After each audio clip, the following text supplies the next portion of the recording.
Forget the politicians. The politicians are put there to give you the idea that you have freedom of choice. You don't. You have no choice. You have owners. They own you. They own everything. It's a big club, and you ain't in it. The owners of this country know the truth. It's called the American dream, because you have to be asleep to believe it. Fool me once. Shame on you. If fool me, we can't get fooled again.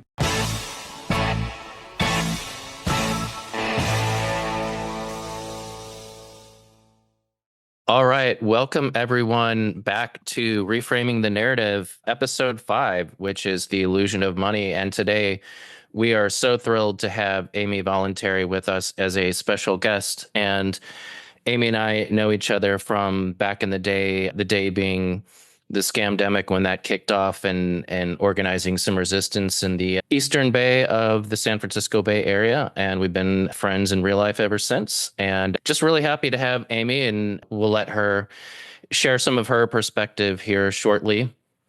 But we're going to try something a little different today, and love to get your feedback on how this will work out. Just to tee off the conversation about the illusion of money, I prepared a few slides for us to just look at. And the reason I think that this is important is it's really easy to say something like money is an illusion or it's all a big scam. But like, if you say that to the average person, they're going to be like, yeah, whatever. Like, what do you have to back that up with? And so I'm going to present a few details here that you may or may not be familiar with. I am going to share my screen, and we're going to go through a little slideshow here. And this will lead to the rest of the conversation.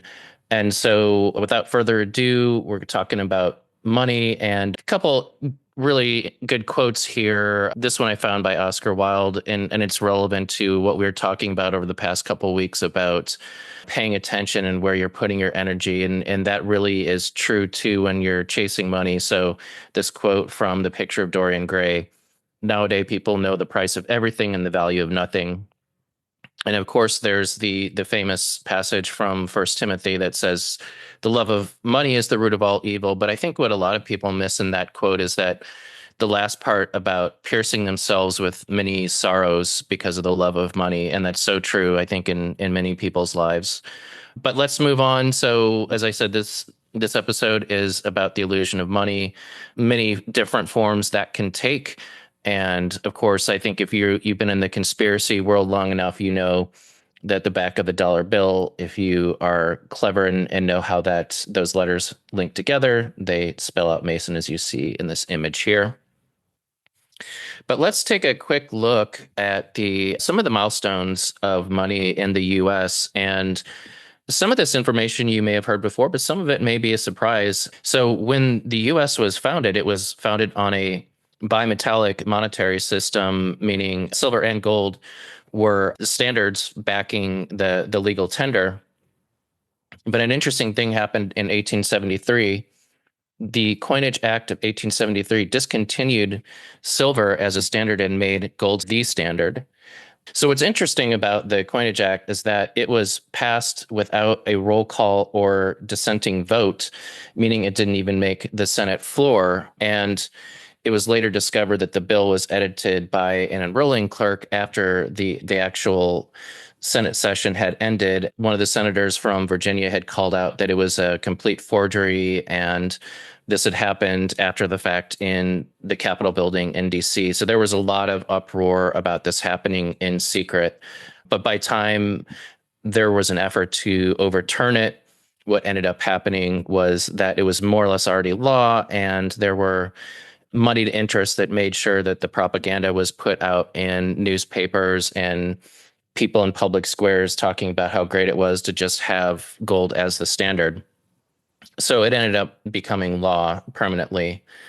And as we look then into the early 1900s, many of you are probably familiar with the famous secret meeting in Jekyll Island off the coast of Georgia, where the big money names met in private to discuss the future of monetary exchange in the US. And shortly after Woodrow Wilson was elected president, his advisor, Colonel House, had published a book called Philip Drew, administrator. Now, this, supposedly fictional book established a playbook for banking controlling everything that happened in the world and politics as well. You see the quote there about administrators appointing a board. Essentially, it is the banking interest deciding who would make the big decisions for the country. And so then we fast forward ahead to 1913 when the 16th Amendment made it legal to levy personal income taxes on individuals and corporations. That was followed shortly by the Federal Reserve Act, which made the Federal Reserve the central repository for currency outflow.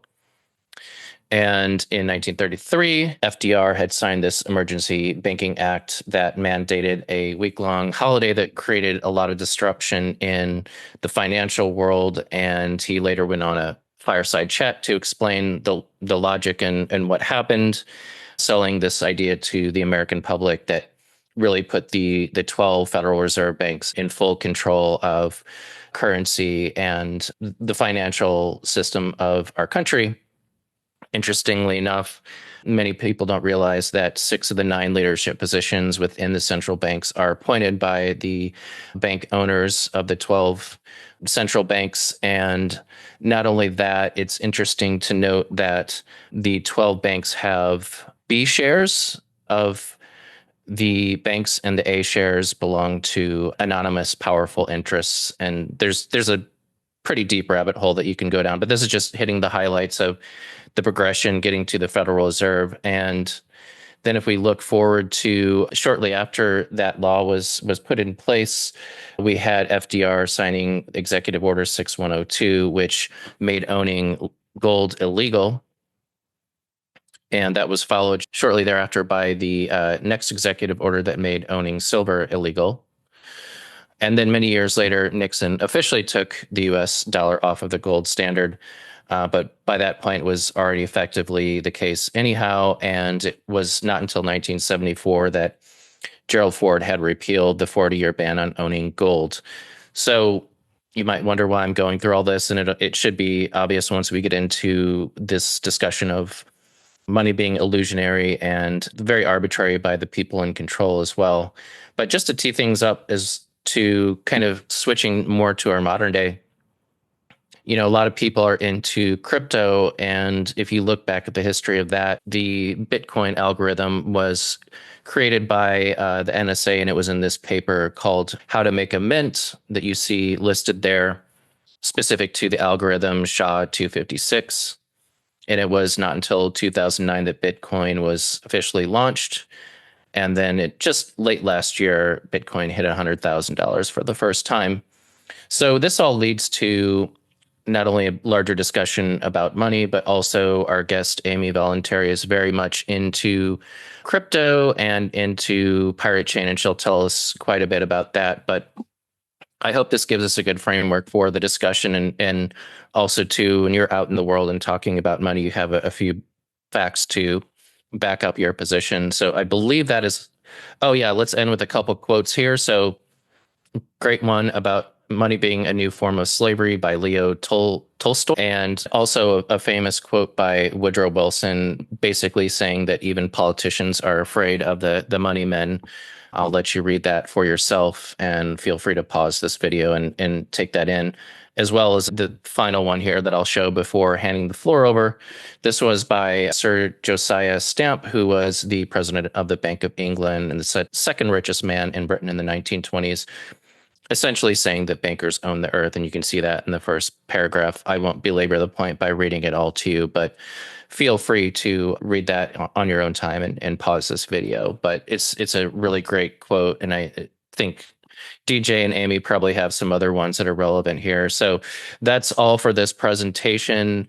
I'm going to end this screen share, and we'll just go over to our normal discussion.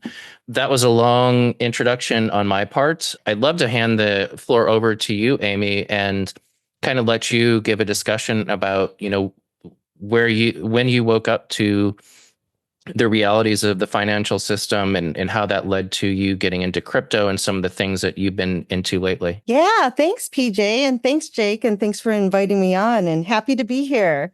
And when PJ invited me on, I was thinking about this topic. And sometimes you think, like, what were the paths in my life that I came across that have me be where I am today? And in the financial system, I think even growing up, I always knew something was wrong. I was thinking back to maybe I was, 13 or something, getting my first bank account with a local credit union.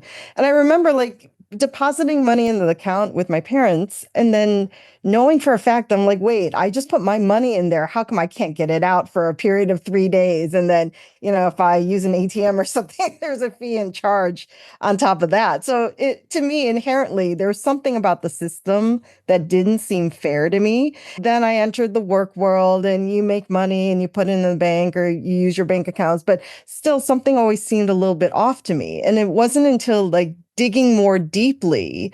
I think I was working at a software company at the time where we sat in cubicles. And I think searching on the internet, I found something about, the Federal Reserve or, the tax system and things like that. Started going down the rabbit hole, reading some things, and maybe didn't get into as much because I just had my general life going on. But then it really was, reading a lot more of these things and finding about money and finding out how it really is all of a house of cards waiting to come down. Like the fiat money system where the Federal Reserve isn't federal. Like that's one of the things I learned that I was like, wow, so what is this money based off of it?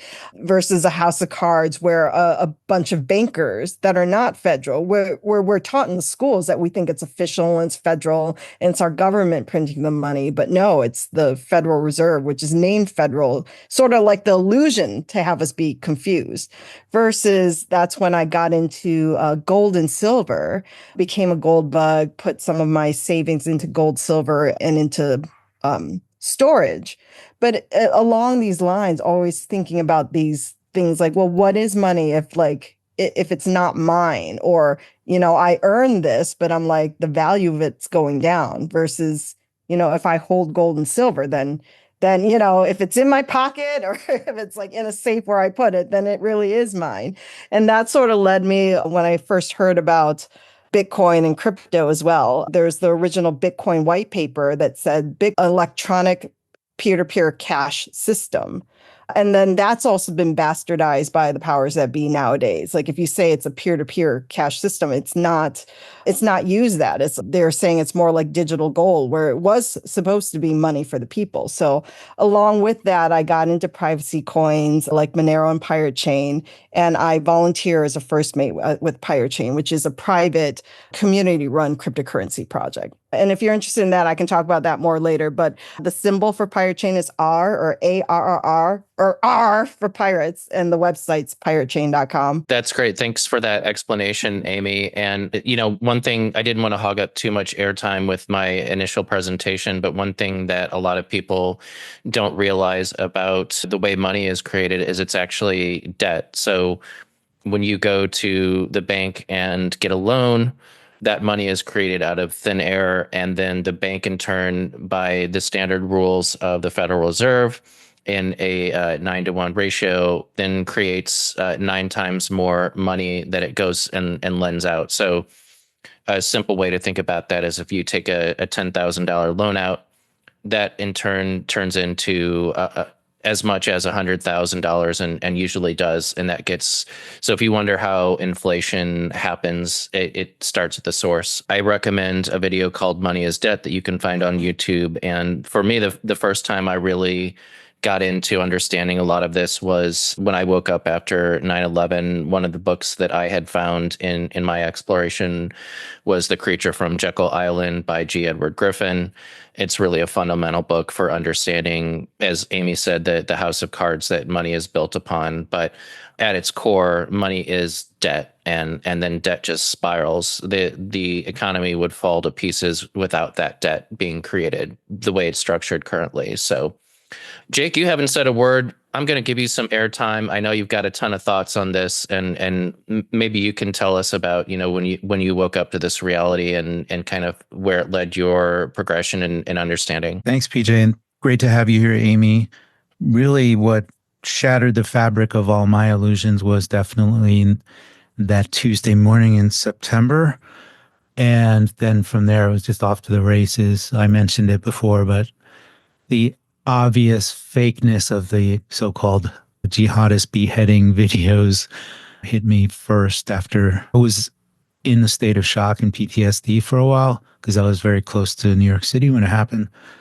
And then once I got out of that stupor, it was just like I spent every waking hour that I could looking into all the different illusions that we are presented with and we play along with in our system, in our lives.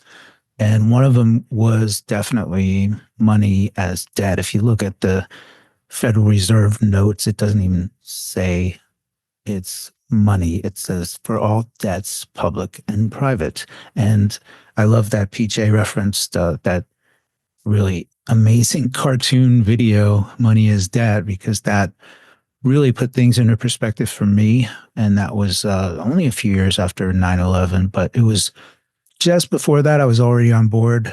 And my introduction was Eustace Mullins's book that I actually believe G. Edgar Griffin kind of maybe rewrote, to be kind, in a few ways. Eustace Mullins has been slandered and maligned for the way he lived his life, the way he spoke out in the books that he wrote. So he's been smeared as being married to Uncle Semite. And you can figure out what I'm saying there. And so he's not very well known. But if you look into Eustace Mullins, he wrote about many other illusions and realities, including the medical system being basically invented by the Rockefellers. And so, of course, they're allies with the Rothschilds, the Schiffs, and the Warburgs, and everybody who got together at Jekyll Island. So that brings us full circle. And I'm still struggling with the idea that people actually take this stuff seriously and we all buy into it. And it's all held together based on essentially our energy that we project onto it, saying, okay, this is money. And it's the same thing with politics and a whole bunch of other things. There's just so many things that are fake that we hold up and we pretend that they're real. Well said, Jake. And it's kind of a quandary. You know, we're in this world. We still have to participate on some level, but we can definitely choose how much energy we give to that. And people who spend their whole life trying to make money or get more money don't realize, I think, in many cases, that what they're chasing after isn't real, and it is that piece of cheese on the hamster wheel, and you can always just keep chasing it, but it's a complete illusion in many ways. Did you give me my cheese whiz, boy?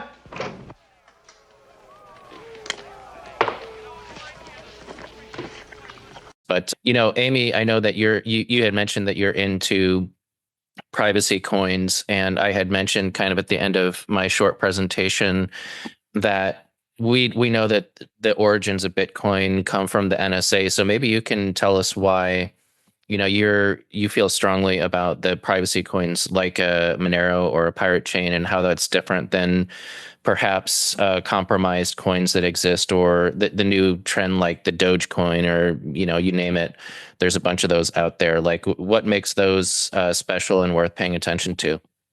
Wow. Well, there's a lot of cryptos out there and there's a lot of noise out there. Before I go into that, I do want to touch on two things that both of you guys mentioned. Like, Jake, you reminded me, I did go down the 9/11 rabbit hole many, many years ago and did many, many years of research. But to see, like, you know, the wool being pulled over our eyes, or what's in the mainstream media, versus, you know, I did have friends when I'm telling them what I found out. And, you know, sometimes people don't care, not because they don't want to, but just because of the, you know, all the pressures and capacities that we're, you know, forced into in our lives, right? Just to, you know, survive with our jobs, families, and things like that. And I think that applies to money as well, to actually understand the sham that is the fractional reserve banking system, you know, to find out about this. But, you know, when you're busy trying to make ends meet and just, you know, work a job, you know, feed the family, sometimes people don't have the capacity to care. They're just trying to make it to the next day or the next paycheck. paychecks. So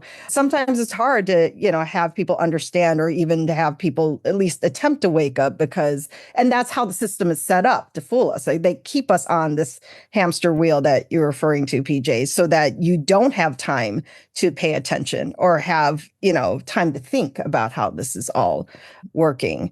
And then how it goes to crypto is, there are lots of technologies out there that, again, we might not know the origins, or, there might have been governmental or, spy related technologies. But if it is something that is open source and proven that it can work, then I see potential there. And that's one of the things with Bitcoin. And unfortunate thing is, like, it really did have the potential to revolutionize payments, right? So right now, say the US dollar, if that is a fiat currency that can be inflated and our purchasing value goes down as they inflate the money supply, well, that's not a very, useful form of like true money, versus like if there was an electronic way to do money, like an electronic peer-to-peer electronic cash system, that it's finite in supply, that you can transact globally, right? And if it was fast and cheap to make payments,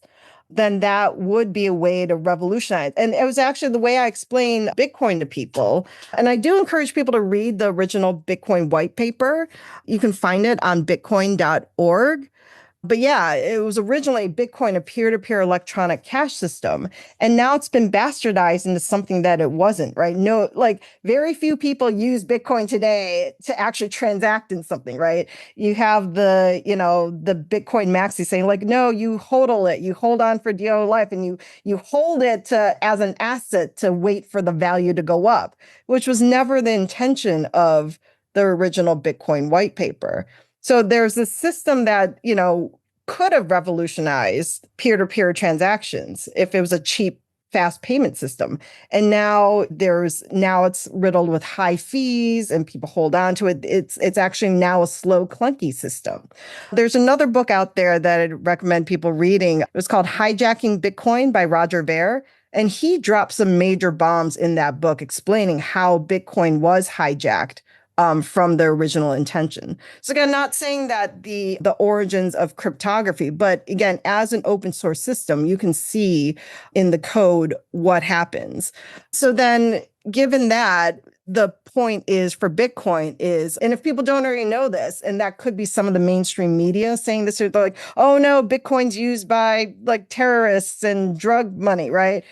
Bitcoin's actually one of the worst things to use if you're trying to do something illegal, right? Everything is public record. Bitcoin transactions are tracked and traced by address. And yeah, it's a public surveillance ledger. Again, it was never meant to be private. Maybe that was confused with some of the libertarian rhetoric or some of the confusions in the very beginning. But yeah, Bitcoin, and there are chain analysis companies that can easily track Bitcoin. So yeah, it's like Bitcoin's even worse to use. So like if you want a private transaction, you use cash. But again, cash is not a electronic form of payment where you can make global payments all over the world. And that's what led me to Monero and Pirate Chain as privacy protocols, where it's a private blockchain where transactions, both the receiver and sender amounts and the transaction amounts, are kept private. With Pirate Chain, it uses something called the ZK snark technology, which is a proof protocol. It's like a zero knowledge proof. So it's sort of like you can prove that you know something without actually showing the amounts. So that's why I like Pirate Chain. Wow, that was a really great explanation, Amy. Thank you for that. And I just have to insert that the level realm realist in me can't let you slide with 2 mentions of global in your explanation. It just shows how pervasive our programming has been since childhood. But oh yeah, instant international payments. yeah, really great explanation. Jake, do you have any thoughts to add there? Well, I have a question or two came to mind, but it's funny because we can all level with each other on this podcast, right? Yeah, or worldwide. Can we say that? Yeah, we can say that without saying global, right? Across the world. So Amy, what distinguishes crypto, which is also, it doesn't really exist as well. What distinguishes that from other forms of, and you mentioned the peer-to-peer aspect of it, but how do we know that it is limited in the amount that's issued, for instance, who's overseeing that? And also how, maybe for me, who's, I don't know too much about the subject, what would you say to people who bring up scandals like Sam Bankman-Fried and FTX? Like, who is to say that something like that won't happen to the other crypto trades? I love this question, and I can go on a rant on this for hours. Do it. Yeah, there's a lot of misconception about crypto out there. This might be a perception, but there's a lot of people that I call like the crypto Lambo boys, like the moon boys, right? Like people talk when they throw around big words and say like, oh, it's this and that, and throw out big words and jargon and blah, blah, blah, blah, blah. How much do they actually know? Right. And then I found actually, I just discovered this about like 6 months ago. Like one of my litmus tests is to ask people who say they're in crypto, have you actually read the original Bitcoin white paper? It's like 9 pages long, takes about 15 to 20 minutes to read it, right? And it gives you the background on the intent of what Bitcoin was supposed to be. And there's so much noise out there. And I'm finding people like, I had a friend saying like, oh, I heard this guy on YouTube talk about crypto. I'm like, well, how do you know he actually knows what he's talking about? He's like, I don't know. I found him on YouTube, right? So I asked my friend, I was like, well, have you read the original Bitcoin white paper? This is someone I've known for a couple years. And I was surprised that he said, no, he's never read I'm like, read the original Bitcoin white paper. That will tell you a little bit about someone's background of knowledge on how much they actually know the thing or just followed some random YouTube person, right? So in terms of the technology, again, the Bitcoin white paper will tell you exactly what the intention was. And then because it's an open source project, you can look at the code or what was written in the documentation and say like, that Bitcoin is finite in supply. There's only 21 million Bitcoin ever created. And then that information is on the websites. And for people who want to review the code, you can look at that as well. But that's when we're saying like, what makes money, right? So, if it's not finite in supply, then is the US dollar a form of money? There are things that make something property of money that makes a good money, the good money versus bad money. And I would say like, could we even call the US dollar money at this point when it's not a store of value or the supply can be inflated? Same with the pirate chain. You can look up on piratechain.com.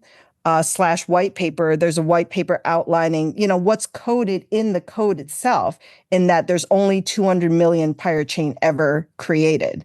And that's locked into the code to say like, and if you're capable of watching the code, like it, and that's on the principle, this is what the project is saying. And it should be, I don't want to say codified in the code, but then if you're watching the open source project in the code, if anyone changes that, then you'd be like, hey, that's not cool in terms of what we thought was this protocol was supposed to be as a form of good money.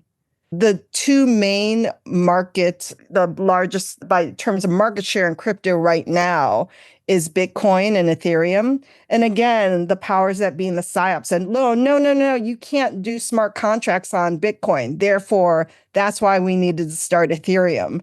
And that wasn't ever true either. So then that's what happened. Instead of, Bitcoin being a form of electronic money that could actually help people and take the powers away from the banks. The way I explain Bitcoin is it's a public ledger where it's like, if I have $1 and, Jake has $1, like right now, if we use the banking system, like when I give Jake $1 and Jake deposits into the bank, who keeps track of all those transactions? It's the middleman, it's the bank. And then every time you transact to the bank is taking some sort of fees or, to keep their business alive.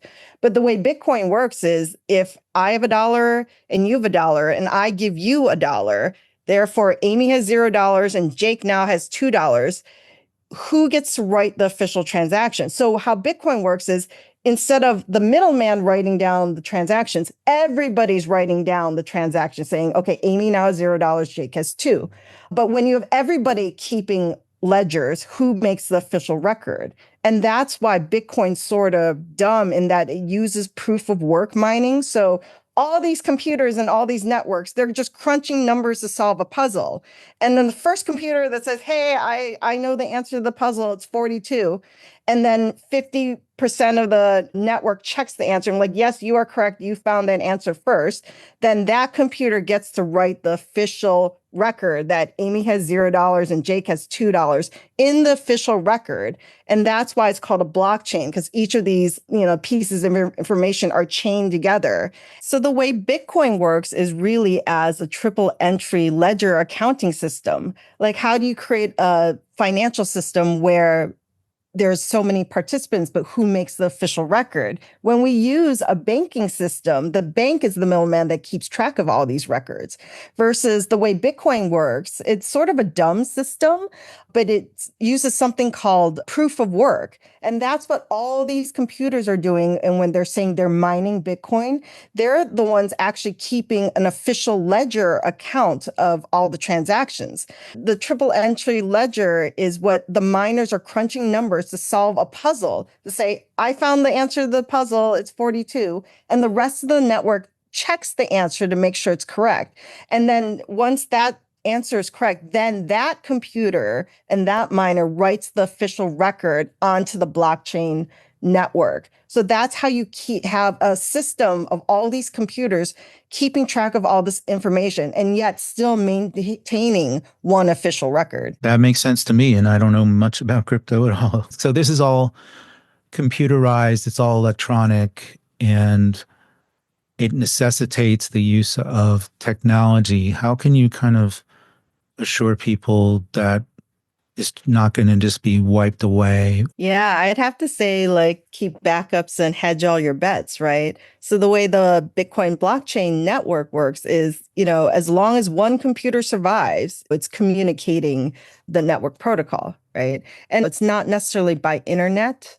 It's a communications protocol in that people have even transmitted Bitcoin through radio signals and radio waves. Now, we might not have all the apps and technologies to do it. It's still possible. But I'd have to say, like, hedge all your bets, right? Especially if things are going to be very local, then have gold and silver on you, right? If there is a way to transmit electronically internationally, then it's much easier to transmit Bitcoin than it is to transport gold and silver.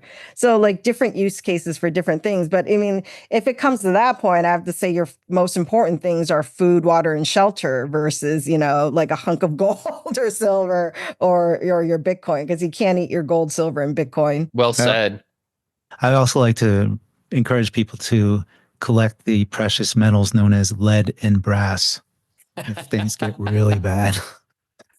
Along those lines, and not to go too far off subject, but I was reading a great article recently about whether the whole gold and silver push from many directions, both in mainstream and alternative media, was a big psyop to get us to trade our money in for something that has very little value if the crap really does hit the fan. And one interesting comment I saw at the end of that article was, if you're really worried about survival or, thinking about planning ahead for some disaster, having things like cans of tuna is actually more valuable, along with ammunition, as Jake had alluded to, but having something you can actually eat, like a can of tuna or something in a can form, is far more valuable than a hunk of metal, as Amy had just referenced there. So it's something to keep in mind. And I had seen in that same comment, I believe it was in Thailand or somewhere in Southeast Asia, where there was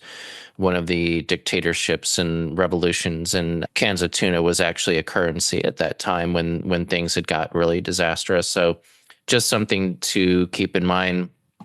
But, Amy, I think you made a really good point in your explanation about the level of knowledge some people have who are knee deep into this. And then there's also kind of going along with the theme of where you pay your attention and who you follow and listen to, and really scrutinizing what they're advising.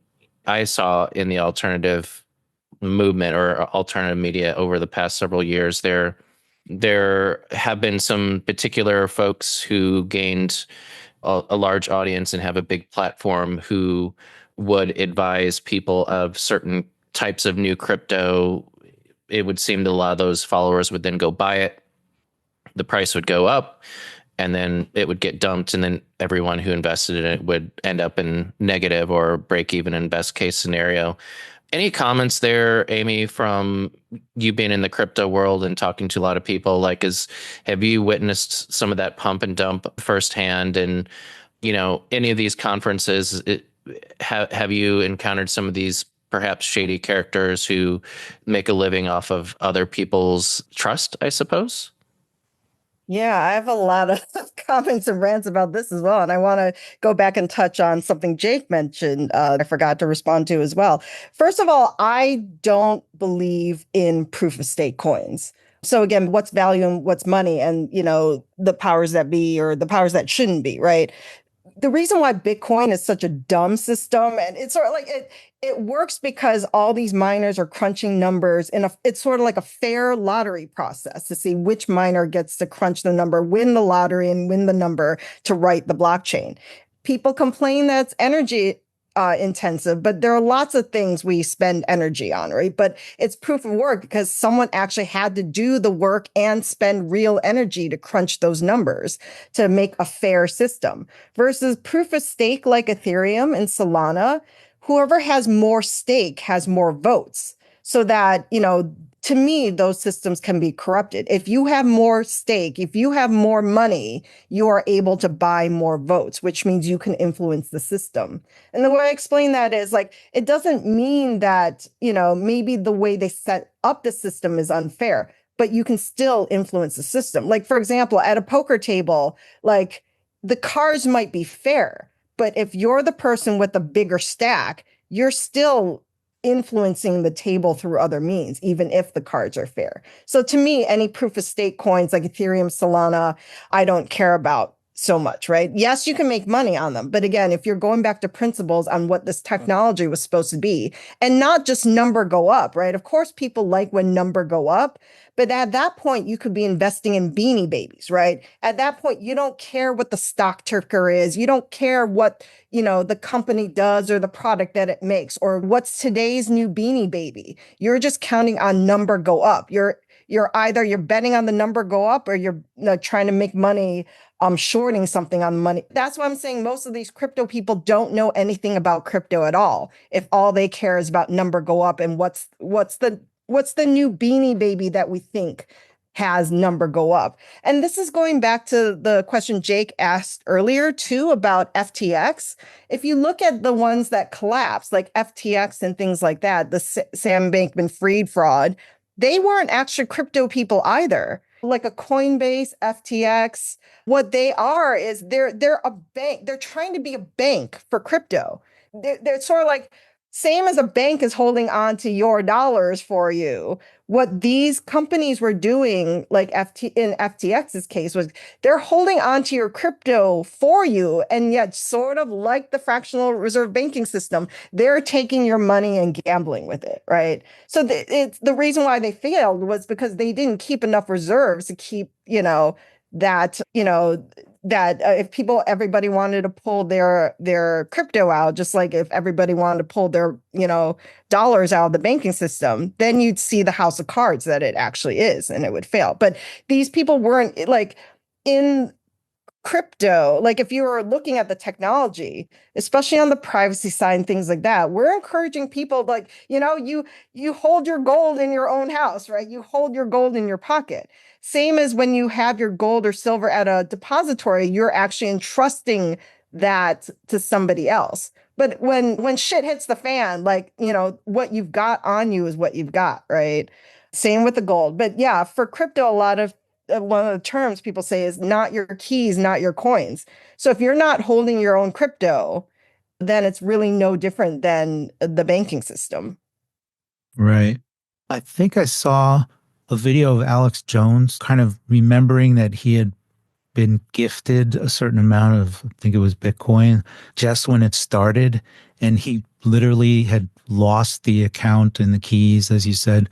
And years later, if he had been able to access that, it would have been Basically, it would have been enough to pay off what they supposedly fined him, for instance. Max Kaiser comes to me and he says, I have 10,000 Bitcoins for you. This is the future. It'll be the new global currency. He's on record. And I'm like drinking wine and eating the fucking steak at night. And I go, okay, great. I lost the laptop. He put the 10,000 on it. Today, what's 10,000 Bitcoins worth? A lot. $510 million. Yeah.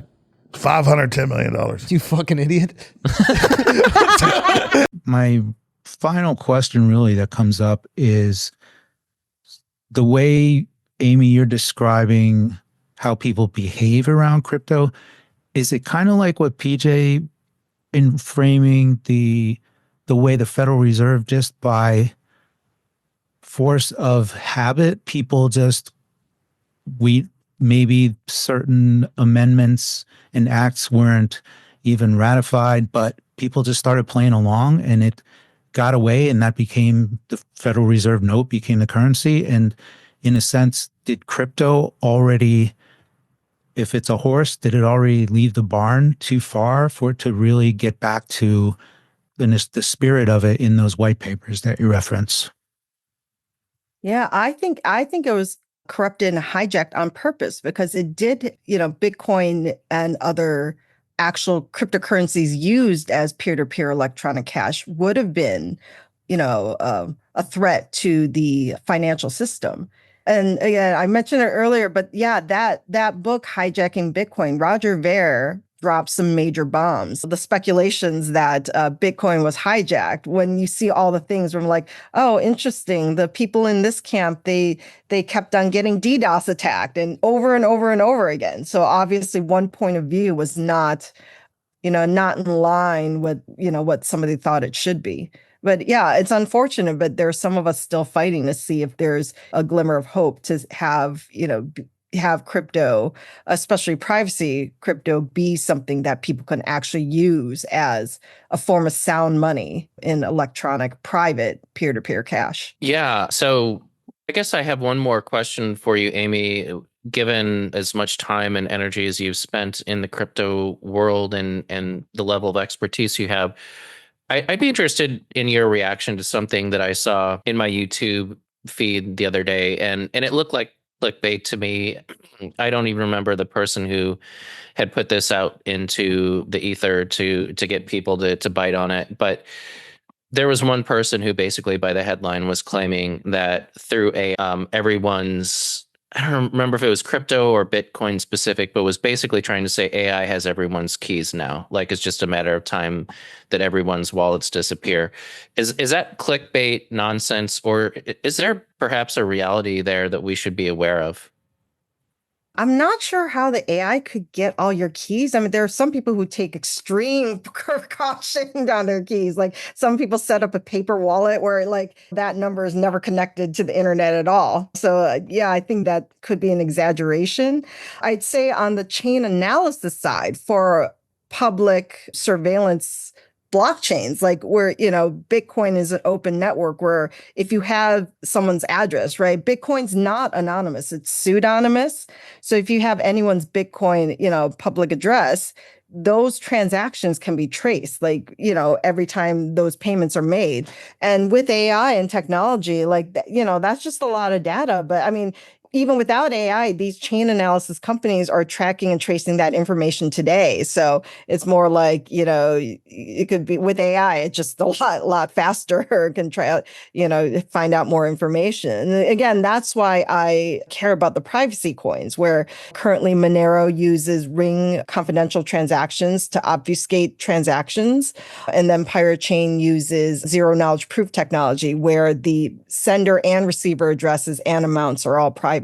It's almost like you can't see the information on a blockchain explorer. The way I think of it, it's sort of like a black box. Like there's no information to try to track by chain analysis because you can't see it on the blockchain itself.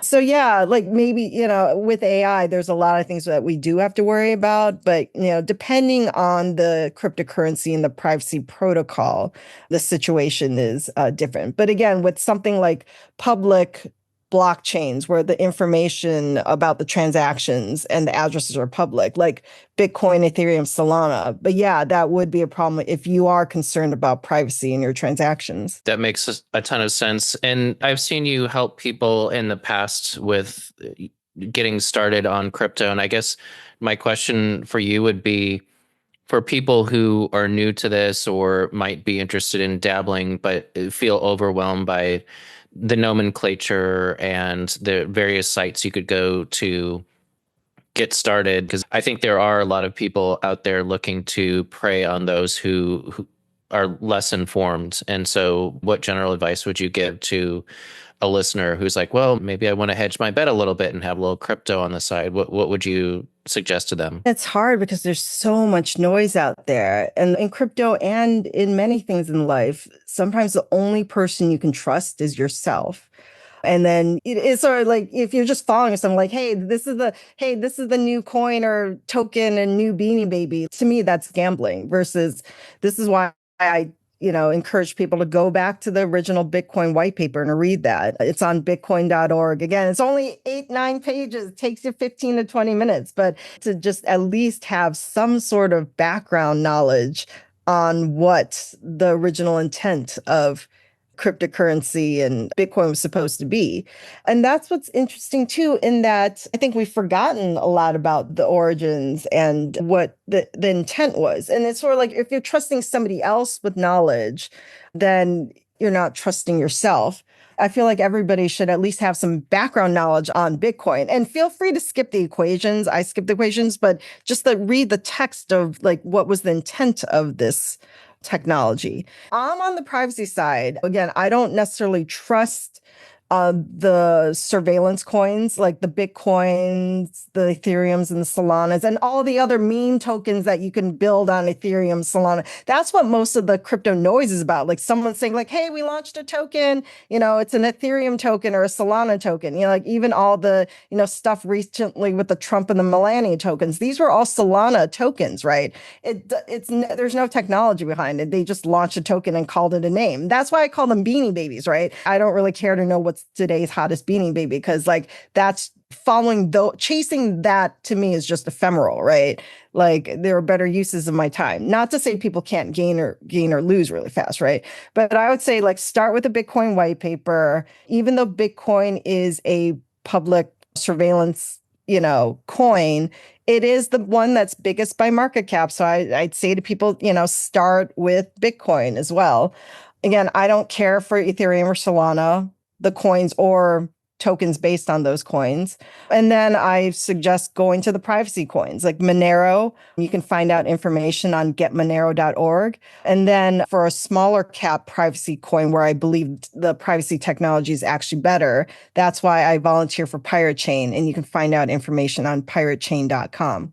For newbies, like people talk about what we were saying about like these Coinbases and the FTXs, and these are actually banks, right? So again, these banks for crypto that follow the traditional banking system, we're seeing legislation where they're going to want your social security number and things like that, right? One self-custody crypto wallet that I do recommend to people because it's really easy to use is the Edge app. And you can find that on edge.app. It's a multi-coin wallet where there's actually functionality where you can buy and sell crypto in there as well. So I recommend that as a good entry level wallet where you like when I was saying like you keep your gold in your pocket. With Edge app, you keep your crypto in your pocket. Now, like again, since it's not a banking service, so this is where you have to be responsible for yourself, right? Like you set it up with your username and password, but don't lose that password because again, you're responsible, right? It's like you kept the key to your lockbox and it's your safe, right? It's your wallet versus like when you have a service. And this is why maybe like a Kraken or a Coinbase is like an easier entry for people because, hey, if you lose your password, you call them up and then can get it for you. But again, with any service like that, same with the bank, if they're holding on to your stuff, then is it really yours, right? So again, this is also why it's a personal decision and also personal education as well versus like if you're just chasing after someone or relying on somebody else's what they think, it's actually a disservice to yourself. So again, each person has to make their own like judgment call on what they're comfortable with. But I'd say start with Bitcoin, learn about Bitcoin, and for self-custody, use Edge app. Well, thank you for that explanation. I'm sure that'll be helpful to our listeners, especially those who are new to all this. And we are running out of time. So, Amy, it was awesome getting you on the show and getting your perspective on all this and educating both of us. I have a little crypto myself, but I'm far from being anywhere close to an expert, and always good to get another outside perspective. Amy, anything you want to plug in terms of like what you're up to, or perhaps, where you're going to be in the future? I think Acapulco is just around the corner. I believe you might be attending that. Anything you want to add there, or just if there's anything you're working on that you'd like to plug? The floor is yours. Yeah, we're going to have a booth at Acapulco for Pirate Chain, and the dates are February 17th through 21st in Acapulco, Mexico. And it's a beautiful location called the Secret Garden. Or if you can't make it to join us in person, there's also live stream tickets available that include a lifetime replay. Tickets are available on anarchapulco.com.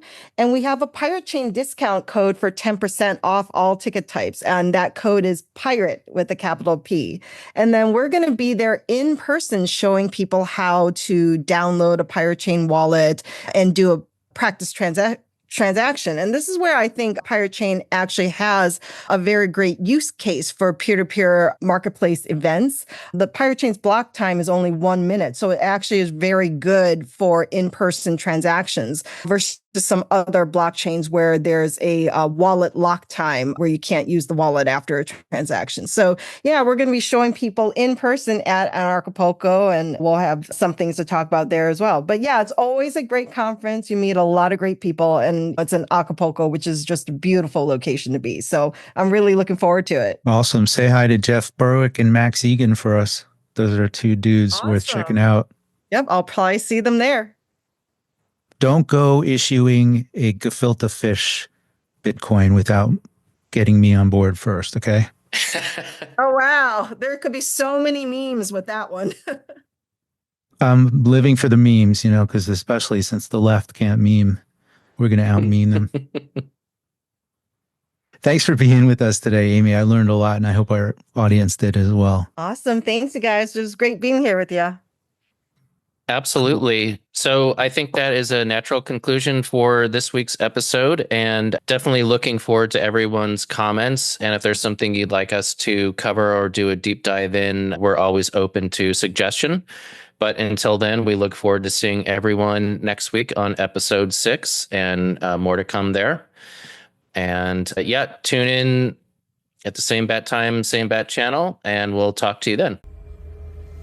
You just have to flood a country's public square with enough raw sewage. You just have to raise enough questions, spread enough dirt, plant enough conspiracy theorizing that citizens no longer know what to believe.